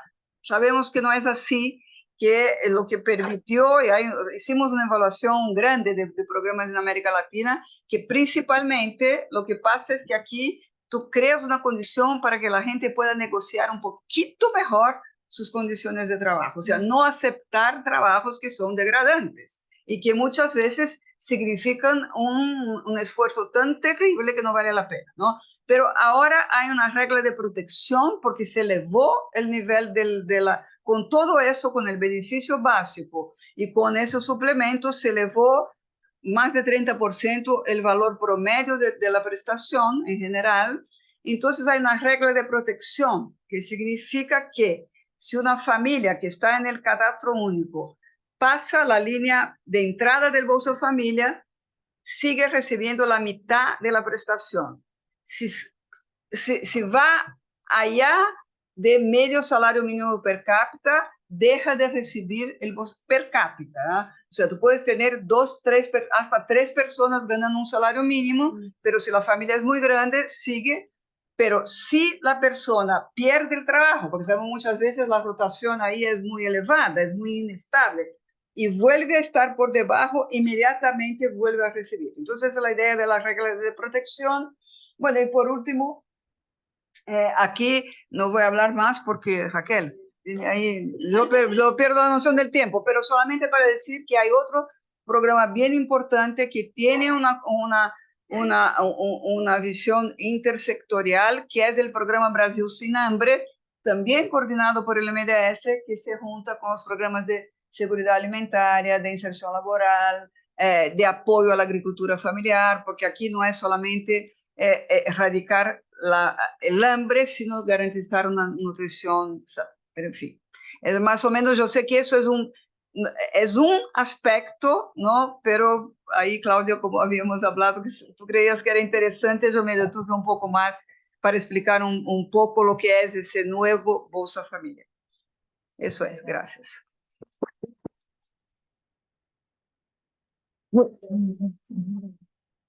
Muchas gracias, Laís. Creo que usted mencionó varios elementos que se repiten en la región, ¿no? Todo el tema de cómo la pobreza afecta de manera desproporcional a los niños, niñas y adolescentes, todo el tema de la desigualdad territorial en Brasil, que está bastante fuerte de color, de condición étnica. Y no sé, y usted me corrijan si las cifras no están bien, pero salió muy recientemente un estudio de niños y niñas que eran destinatarios del Bolsa Familia en el 2005 y como hoy día solamente 20% de ellos siguen recibiendo prestaciones del Bolsa Familia. O sea, tenemos una evidencia muy clara de los efectos que tienen los índices de pobreza en Brasil. Estamos un poco atrasados en el tiempo, pero espero que ustedes puedan quedarse por 10-15 minutos más, porque tenemos a Camila Arza, que es una investigadora senior del Centro Interdisciplinario para el Estudio de Políticas Públicas, que podrá integrar un poco los elementos que fueron discutidos acá con una mirada regional a esta temática. Por favor, Camila, paso la palabra.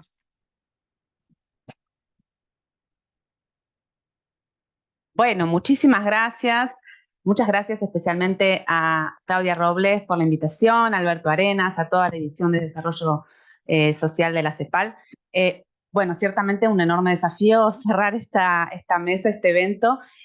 Voy a hablar en varios aspectos, muchas cuestiones que se conectan, creo yo, con las excelentes presentaciones que hemos escuchado en esta mesa. Y fundamentalmente me quiero centrar en mi exposición en la cuestión de las oportunidades, ¿no? De las oportunidades para avanzar hacia un sistema de protección social universal, con cobertura adecuada, con suficiencia. Y para esto propongo comenzar mirando los legados de los procesos de expansión de la política social para entender qué pasó, dónde estamos y cómo hacemos para ir un poco más allá, ¿no? Habida cuenta de las limitaciones que también fueron señaladas por otras de las exposiciones.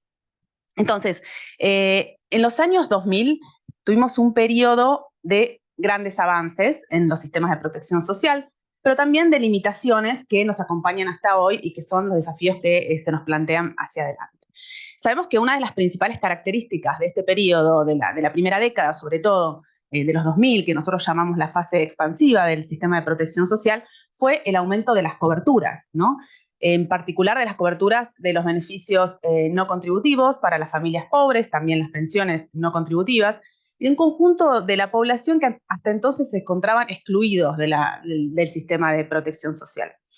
Y ciertamente las transferencias monetarias lideraron este proceso, fueron un eje central de la etapa expansiva, y hemos visto en la presentación de Claudia cómo la cobertura creció. 1 de cada 4 personas aproximadamente de la región actualmente recibe este tipo de transferencias. Y algo muy importante, creo yo, para señalar es cómo las transferencias se constituyeron en la puerta de entrada al sistema de protección social para muchas familias. Es decir, a partir justamente, y esto conectando muchas de las otras exposiciones, del ingreso por transferencias, luego podían acceder a otros tipos de beneficios, y esto se vio muy claro también durante la pandemia, cómo se utilizaron las bases de los beneficios de transferencias para asignar de manera rápida y directa, como era necesario en ese momento, beneficios a la población más vulnerable. ¿Qué fue lo que impulsó esta expansión durante los 2000?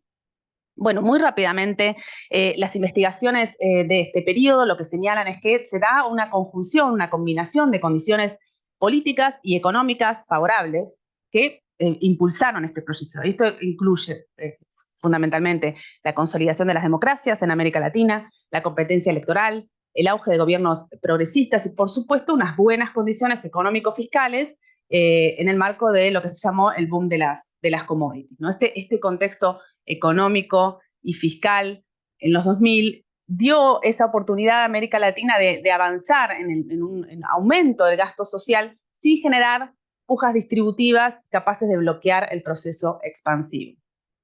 Había más recursos y estos pudieron ser utilizados en esta dirección. Gracias. En este libro que escribimos, publicamos hace poco con un conjunto de otros 5 investigadores e investigadoras de América Latina, Europa y Estados Unidos, que se llama La economía política de la expansión segmentada, analizamos justamente este proceso y ciertamente la economía política de este proceso expansivo. Y una de las cosas que señalamos en este libro es que, por supuesto, la expansión fue significativa, pero también fue segmentada, ¿no? En lugar de abrirse la puerta de los programas existentes a los outsiders, a los de afuera, lo que se hizo fue crear nuevos programas que se sumaron a los programas ya existentes, pero estuvieron orientados a otra población, a esta población excluida, ¿no?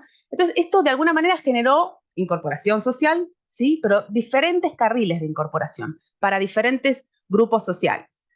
El resultado fue esta incorporación segmentada, o sea, un aumento de las coberturas, pero también al mismo tiempo una política social que estratifica a la población en función de su inserción laboral, en función de su nivel de ingreso, y que no logró borrar las diferencias que todavía existen entre una inclusión plena y una inclusión más residual y más minimalista.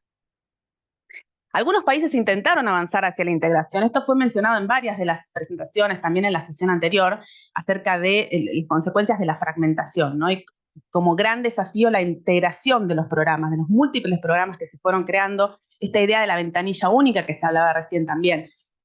Bueno, algunos países intentaron ir en esa dirección de integrar los programas existentes con los programas nuevos, pero en general todavía se mantiene un gran desafío. Se mantienen estructuras separadas para por ejemplo, los sistemas contributivos y los sistemas no contributivos. En algunos casos, una segmentación tan grande que en el medio entre los extremadamente pobres, que son sujetos de las transferencias monetarias, y los trabajadores formales, que son los sujetos de los sistemas de seguridad social, quedó una población muy amplia, descubierta, ¿no? De trabajadores informales, pero que no son extremadamente pobres y tampoco son cubiertos, no, tampoco son ricos, pero tampoco son cubiertos por la seguridad social. Entonces, eso es un desafío muy grande de integración, de hacer justamente que las poblaciones estén cubiertas en sus distintas, no solo en las dos puntas, no solo entre los formales y después los pobres, los informales, sino en toda la trayectoria. Bueno, ¿por qué se da este tipo de trayectoria? Bueno, en el libro lo analizamos mucho más en detalle, pero solamente mencionar acá que consideramos que los legados de las políticas sociales tuvieron un rol importante en este carácter segmentado de la expansión, ¿no? Los sistemas sociales del pasado, los sistemas de protección social del pasado, influyen en las opciones de las políticas actuales, crean actores, crean intereses, empoderan a ciertos grupos sobre otros, moldean las expectativas, las ideas, las demandas, ¿no? Una arquitectura particular de la política social facilita un cierto tipo de trayectoria y al mismo tiempo bloquea o dificulta otras trayectorias. Por eso las reformas más estructurales, más transformadoras, son mucho más difíciles. Entonces, bueno, básicamente por eso creo que para pensar en cómo avanzar en serio hacia un sistema de protección social universal, no solamente, y, digamos, muy importante, obviamente pensar en el espacio fiscal, en las cuestiones técnicas y demás, pero también pensar en la economía política de las reformas. ¿Cuáles son las estrategias posibles para llegar desde acá hasta allá? Por supuesto, las fronteras de lo posible no son fijas, digamos, se pueden mover y se mueven con las circunstancias. Alrededor del 2015 aproximadamente, los factores que habían facilitado la expansión en la década expansiva se empiezan a desdibujar, ¿no? O sea, cae el crecimiento económico, se contrae el espacio fiscal, cambia el contexto político, y en este contexto llega la pandemia que sabemos afectó a América Latina de manera particularmente fuerte. Y los países respondieron de manera heterogénea, ¿no? Pero en algunos casos con respuestas bastante amplias y rápidas de protección social. Veíamos ahí el caso de Chile, el aumento fuerte del gasto social durante este periodo. Las transferencias de emergencia de vuelta fueron un componente central en la respuesta de la crisis, y esto también se pudo montar sobre los desarrollos previos, ¿no? O sea, como esa estructura que se había ido creando con el tiempo y que pudo ponerse al servicio de la respuesta de emergencia durante la pandemia, incluso con transferencias en varios países que fueron más allá del minimalismo, de solamente los extremadamente pobres o los más pobres, sino intentar también ir un poco más allá hacia los trabajadores informales que habían estado particularmente golpeados por la pandemia, la crisis económica y las medidas de distanciamiento social. Sin embargo, a pesar de este impulso, la pandemia, creo yo, no se constituyó en un momento transformador de la política social. Volvemos a un estadio en la pospandemia en donde tenemos de vuelta los desafíos de antes en la arquitectura de la protección social, incluso más desafíos por el deterioro social y económico que dejó la pandemia. Entonces, finalmente, la siguiente, por favor.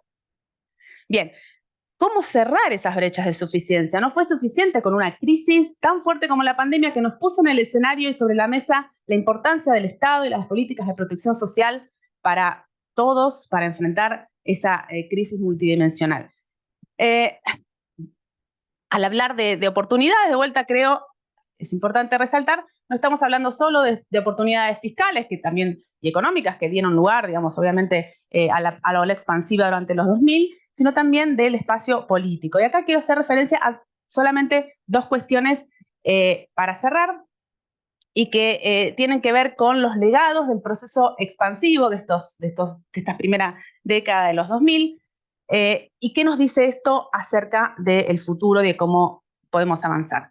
Por un lado, por el lado, digamos, del desafío que todavía enfrentamos, sabemos que la segmentación de los programas sociales genera apoyos divididos, es decir, grupos con intereses de políticas sociales diferentes e incluso potencialmente contrapuestos, enfrentados por la distribución de un presupuesto. Es decir, los beneficiarios de sistemas contributivos y no contributivos son poblaciones diferentes, a veces tienen intereses diferentes y esto no ayuda a generar una demanda unificada, ¿no? Entonces es un desafío que tenemos que encontrar cómo superar. Pero por otro lado también es cierto que los nuevos programas sociales no contributivos, tanto transferencias como pensiones, pasaron a beneficiar a millones de personas, ¿no? Y fueron construyendo de a poco un nuevo legado de políticas, nuevas ideas, nuevas expectativas e intereses que cambiaron para siempre el contexto en el que se desarrolla la política social y generaron su propio apoyo político, ¿no? Entonces, más allá de los grupos específicos de interés, traigo a colación un estudio reciente que realizaron Juliana Martínez Franzoni y Merike Blofin. Es un estudio de opinión pública sobre las transferencias monetarias. Son varios artículos que ustedes pueden revisar, pero básicamente lo que nos dice este estudio es que también desde la población en general, desde la opinión pública, hay un apoyo particularmente fuerte a los programas de transferencia monetaria, sobre todo de transferencias monetarias a la infancia. La gran mayoría de la población apoya este tipo apoya que existan transferencias a la infancia,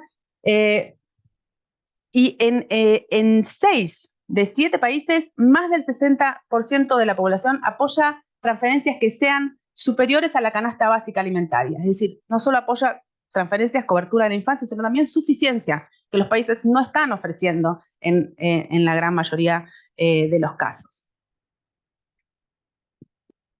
Bien, esto es un dato, pero obviamente sabemos, y lo han presentado varias de los ponentes anteriores, y yo estoy totalmente de acuerdo con eso, con transferencias solas no alcanza para avanzar hacia una incorporación más plena. Creo yo hay que dar un nuevo impulso para superar esta segmentación, superar la fragmentación, superar el residualismo de los programas y construir sistemas que puedan ofrecer protección a lo largo de todo el curso de la vida y atención a los múltiples riesgos que las poblaciones enfrentan en toda esa trayectoria. Muchas gracias.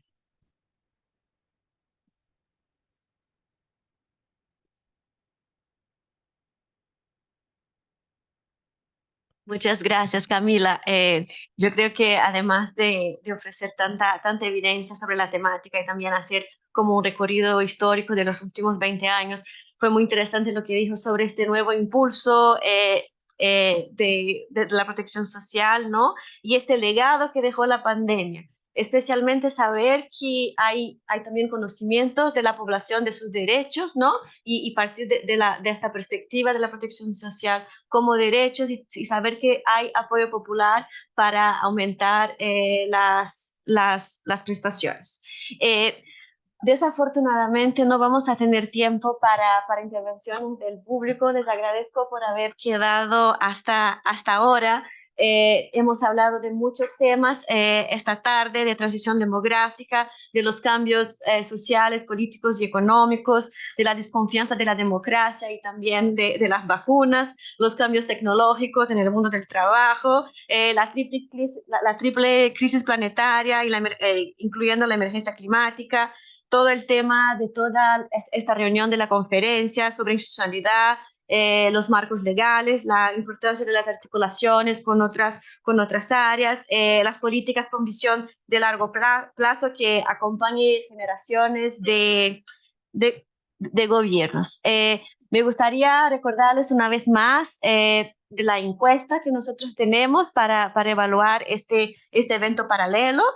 Por favor, no se vayan antes de responderlas. Agradecer a todos ustedes una vez más y también invitarles a acceder a nuestras bases de datos de la CEPAL en protección social, de leer el documento que Claudia mencionó sobre el futuro de la protección social y que presentó, y seguir acompañando los trabajos de la División de Desarrollo Social de la CEPAL en el marco del proyecto con la cooperación alemana. Muchísimas gracias y que tengan una excelente tarde.